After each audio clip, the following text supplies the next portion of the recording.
Isang miracle, Doc Lisa napayak kay Doc Willie Ong, gumagaling na sa kanyang sakit na cancer.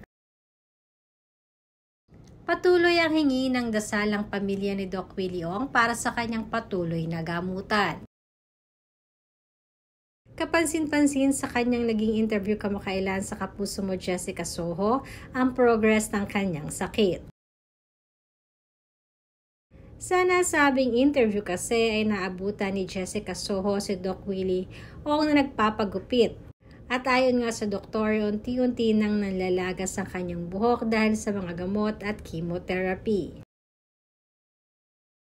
Madami naman ang kaagad na nakapansin ng pagkaaliwalas ng mukha ni Doc Willie.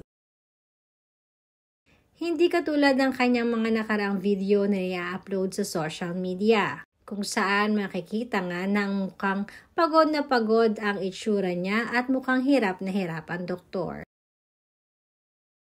Nagbigay din ng mensahe si Doc Willie Ong.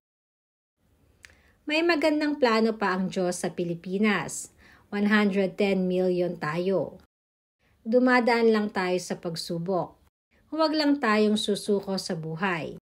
Salamat kay Miss Jessica Soho at kay MJS. Number 1 trending po ang ulat niya sa ngayon. Mga kabayan ko, huwag nang gumawa ng masama at mapansarili. Subukang maging mabait at mapagpatawad. Mas gaganda ang buhay nyo, alang-alang na lang sa pamilya mo at sa akin. Sabay-sabay darating ang milagro sa buhay natin. God bless you, I love you all.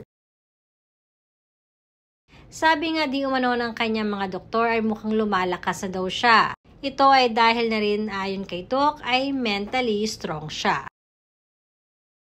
Dapat daw ay mentally strong ka sa buhay at dapat labanan at huwag katakutan. Huwag din di umanong magalit dahil may purpose pa iyan. Umaasa naman ang nakararami na makakalagpas si Dr. Willie sa pagsubok na ito sa kanyang buhay. Emotional din si Doc Lisa dahil sa progress na nakikita niya kay Doc Willie.